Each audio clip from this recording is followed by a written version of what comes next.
Hey guys, welcome back to my channel, The Ninja King. And yeah, we're finally starting this original series on my channel, Team Crim, or as I would like to call it, Crimson. Anyways, I don't think we should waste any more time and get on with this channel's intro.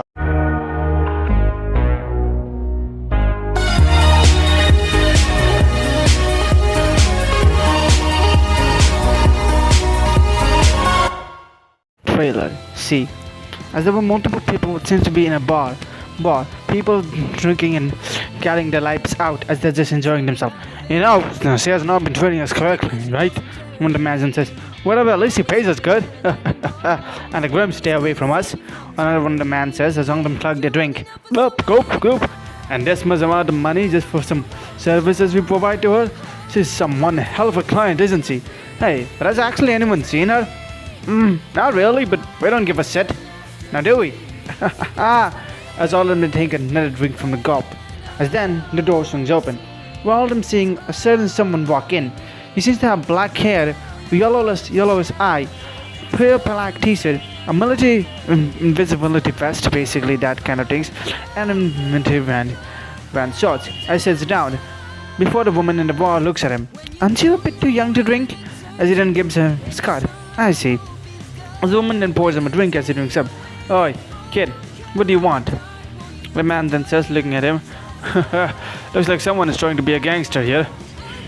The kid, the protagonist of C, would drink it up. Wanna know? Crimson, huh? Name's Crimson. As they all then laugh. Your name is Crimson? Yeah, with that hair and colors and everything else, you're more like black.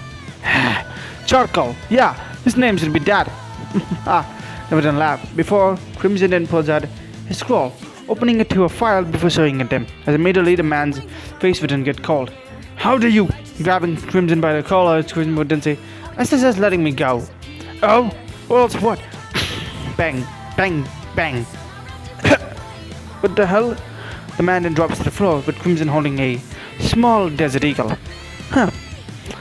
Or else that? As then the bar erupts. All the people who were in the bar were working with this man.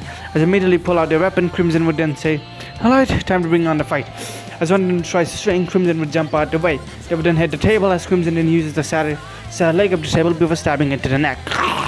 Yeah, people that work for her, as then immediately he would then disassemble the gun before he then pulls out a different one. Second day, Desert Eagle, but he's already one before he starts firing at them. Rapid firing, taking 5 of the men outside. As immediately Alfio then tries to gang up on Crimson. Crimson immediately sweeps one of the legs down before slamming his leg with one of them twice. Before out of nowhere, a knife comes in front of his hand before he stabs him, the other man straight to the heart. Does anybody else want to try? Crimson would then say with a cough, with a seditating grin, as all of them try to get up. Just like I thought. Out of nowhere, particles start to rub his hand before they take the form of an AK-47. Immediately all of them start, here's a samba! Boom, boom, boom, boom. And that's a take out of all of you, as the firing of machine guns could be heard as he lets the gun go. Huh. Neat. Would you look at that? Goodbye, Crimson would then say before walking up. Immediately the bartender who would be there, she would then run away. I'll take another drink. Oh, wait, just gone. Crimson would then say before he takes the fort of the gang. Before he then contacts someone. Hey, mission's completed. As then the man would reply, but I'm only having one word. Murdered again, huh? They're scumbags. They don't deserve to live. I can see that. Then again, it's up to you. What do you call yourself? I'm the judge, jury, and executioner. Oh. So, what other missions do you want from me? Let's see. It's a bit of a puzzling situation, but I want you to enter Beacon. Enter Beacon? What the hell? Just do it. I'm already a professional huntsman. Yes, but you're missing your childhood. Screw childhood. Just come to Beacon, Crimson. That's an order. This is where your next mission will be. Fine. As then he sends one more message. Also, the pawns have been eliminated. The queen is not gonna sit still. She's gonna get more. As he then sends the last message, one of the guys tries to get up before a knife gets hit him in the head. And stay dead. I wonder if the others are doing good. Swinging the door open as he leaves. But no one else seemed to notice that day. That day was known as the Bloody Murder. Bloody Murder of the bar. But one person taking down so many people out. Yet they could never find this man. Anyways, that's trailer C. Time to move to trailer R. As a light shines into the sky, when it was a starry night, as a girl with white hair, which seems to be rabbit hairs, probably a faunist, red eyes, starts to walk up into what seems to be like a party currently going on. People will be dancing and drinking as before, but this time it will be much more civilized, with people wearing tux and suits, as the woman, or should I say girl, wouldn't sit down and ask, before she pulls out herself, looking at the woman. "I'll take a drink, please," the girl would then say, as the woman would look away at the man as well, just nodding it and giving her a drink. The girl then takes it as she looks with her eyes, moving left and right, before she spots someone. Immediately her goes as she then takes the photo. A few minutes later, another person would sit next to her. It was a man with brown as red hair, brown as red to be more precise, yellow eyes, and, well, he was taking his drink as he looks at the girl. He looks at her a bit confused. "My, I gotta say, you're quite, good looking if you ask me," the girl would then ask. "Why, thank you for that compliment, miss." But anyways, what can you tell me about him? Immediately, the woman would then show her the photo. Immediately his eyes are going, what's your name?" Her asking grade. "Rose." "Not waiting for you. Never knew I should trust this pharmacist. What do you want? Money?" "Oh, nothing else. I'm just wondering, how will your people react once they find out that you have been working with Torchwick?" "Oi, that's enough," the man would then say, as immediately the woman Rose then feels three people behind her. Turning her chair, she would then see three buff, burly men. "Oh my, remove all of this context and it looks like we're getting started for a Pornhub." "Huh?" All of them would then say, "Oh, my bad." As immediately she then does, pulling out from her coat what seems to be a small banter. Before it then immediately defaults to a spear. "Oh, crap. She's a huntsman." As immediately all in strong, Jason presses a button. As then the spear parts but then swings down before pulling another. This one seems to be less sharp, as he then starts using it as a non-lethal weapon, striking them down, even zapping at one of the three guards. The man seeing this would try to flee away, but then she wouldn't see it. "Oh no, you're not going anywhere." Immediately stepping on one of the guys before looking at it in the eyes. Immediately, like a zombie, that person would start to get up, as he then starts to run. Sit! The man would then say before getting grabbed and before slamming to the ground. "What are you doing, Max? I'm paying you." Immediately, Rose would move her eyes before finding the person, Roman Torchwick. Immediately jumping into the air before landing it down. "My, you honest truly do take on the characteristics of your animals. Now I have a few questions for you to ask. Like, take this!" She would then before, almost like glass then breaks. "Sit." I guess he was here as well. As he pulls out a photo of Roman Torchwick next to Neapolitan. Whatever. As then she sees an interesting idea. "Well, I did get this message recently. I think I should go to Beacon. I mean, all my credentials are in the right places, and it would not be taking that much effect." As he walks out of the bar, as he then goes out, then a small smile on her face. As he does, that would be the end of the art trailer, Rose. As then we move to a different place. We see a silver/bluish hair boy with blue eyes. He seems to be wearing a glasses. He seems to be reading a book in a cherry blossom, almost like it. The leaves around him would be pure white, almost like it was snowing. As he releases his breath, you would then see it. It's getting cold outside, isn't it? I think I should go inside. As he then starts to go, he hears howling a bit. Before, he then thinks, "Oh, not I guess." Immediately pulling out from his back would be a bow. A bow that since it doesn't have any sort of any arrows. As then, out of the forest, a few grims then come out. Pulling the string, a bang could be heard, immediately shooting the grim straight to its armor. Seeing this, the other grims try to attack. He would then dodge it using his feet would be some semblances of lips showing up. Immediately jumping up before he then fires them again, and again, and again. Even pulling his arm to make a repeated firing, a motion he has made. As once of the other grims tries to gang up on him, he then immediately kicks them away, pulling the bow apart before forming some daggers, cutting one of the Grimm's arms before stabbing his blade into another one's eye. The other Grimms tried to howl and attack him, but he would just dodge out of the way. Guess that's the best two got as Grimms? Bring it on even more. This. The Grimms would try to attack him, but he would immediately shot them away with multiple fire powers. His bow can split into two daggers, which then still can fire them away.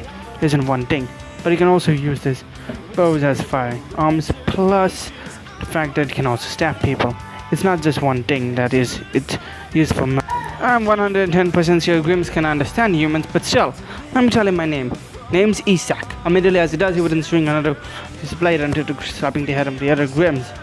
This to take care of all of you. Immediately he would then say before another Grimm tries to attack him, before once again bullet shots could be heard. Immediately turning his bow back before putting it away. Immediately he hears a few sounds. Oh, scrap. As he then turns his head to see a holy armory of bear Grimms. Oh, you gotta be sitting me. That's a lot of them. Pulling out his bow. I hope I have enough ammunition for this one. Immediately starts shooting it with his bullets missing the armory. So, there are some miners I see. Seem to have seen. Immediately he wouldn't dodge out of the way. If one of them tries to attack, immediately his arm would be covered by some sort of black inky substance. Immediately he wouldn't cut it away. Before, he then goes zag at his teeth and armor around. Before he then turns into what seems to be Grimdom as well. Before he bites to another one's skull, directly factory resetting it. Or if Grimms that have a factory reset button, it did.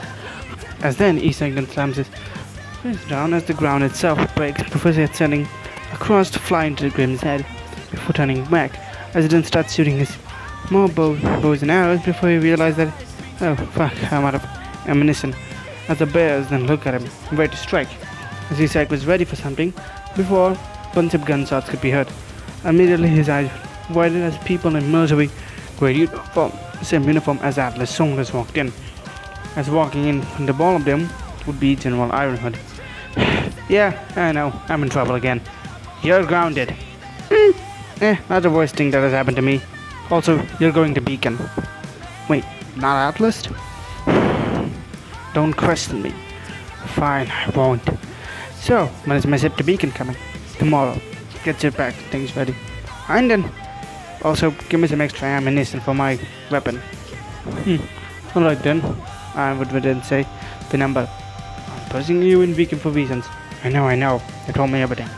As then he leaves, leaving the s'mores as songs of gunfires in our weaponaries can be heard as the downed bodies of Grim starts to disappear. As then we leave to Trailer M in an entirely different place. Someone seems to be walking to the forest. As he has blonde hair, wearing a uniquely sharp vest, holding a sword as he is blindfolded.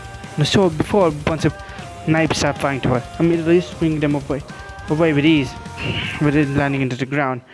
As she then opens her eyes, removing the blindfold, looking at all of them. Alright, round two. She would then say, immediately this time muffling her ears, and this time relying on her sense.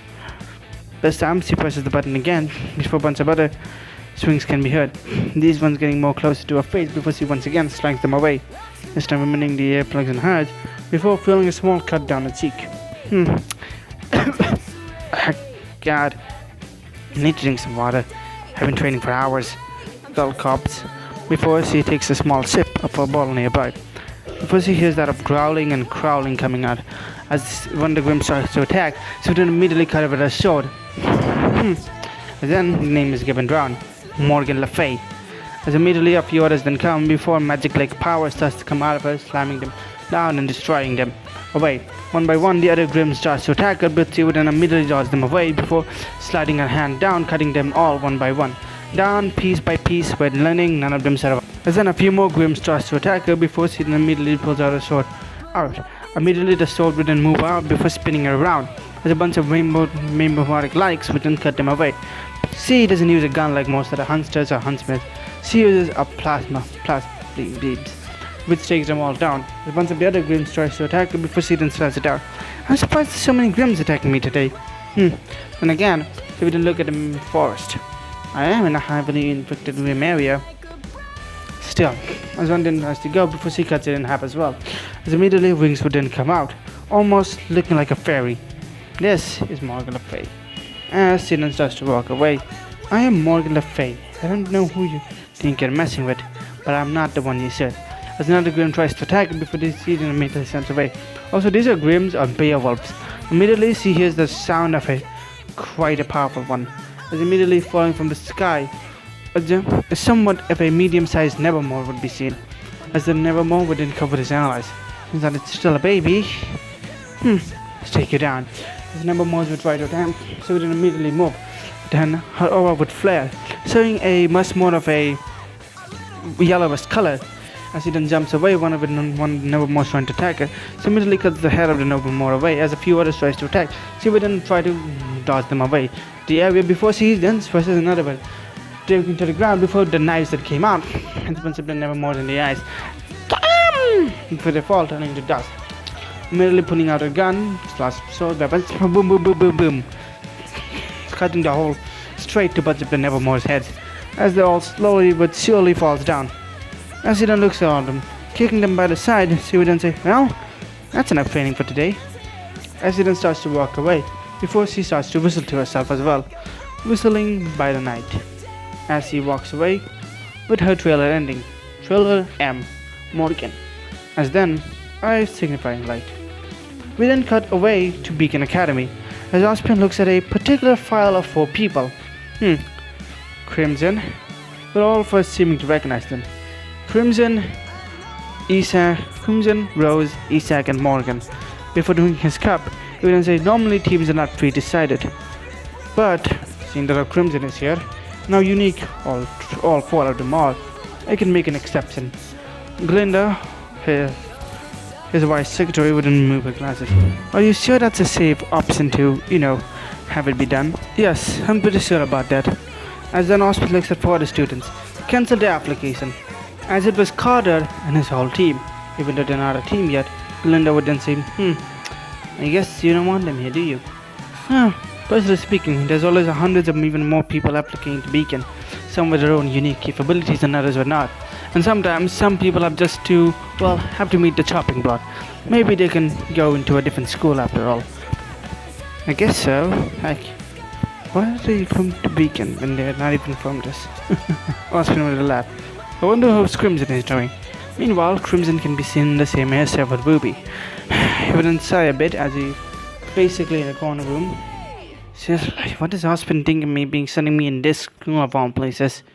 If for people who haven't get it, O means Ospen. That was short for Ospen. Still, Beacon, huh? I wonder how different my life is gonna be here. Nonetheless, as Crimson was basically hanging down, in a different part of the corner, we would see Morgan talking to Vice Snake, as she's basically done with everything. Meanwhile, in a different place, now we'll be bothering Rose and asking her very question. Rose would simply answer them without any problems, while making sly, somewhat jokes to him, when she blushes at. Meanwhile, Isaac was all alone, reading a book, before he sees someone approaching him before sitting down. And you must be? Name's Crimson. Nice to meet you. What's your name? Isaac. So, forced to be social or socialized? Kind of a bit of a reason for me if you ask me. But not really that much. The both would laugh a bit. Still, it's kind of interesting to see you here of all people. Usually, Isaac. So, I would send you to Beacon of all places? I thought he would send you to, Atlas. Same. But he said I'm better with Beacon anyways. All part of his plans after all. With these, gotta be unique to be a few people in the know, isn't it? Pretty much. I wonder who's gonna be our teammates. Let's see how it goes. Crimson would then say with a smile. You gotta be honest. Being in kind of the know is a little bit hectic. It's like trying to find out the perfect way to tell your fans about something, but you know about it. Anyways, gotta go. Have to prepare for Beacon and everything. Hey, and if we do become partners for the next 2 years, let's see about it. You too, Crimson. Immediately going away. But then, everything being cut to black. And here I'm gonna end things off today.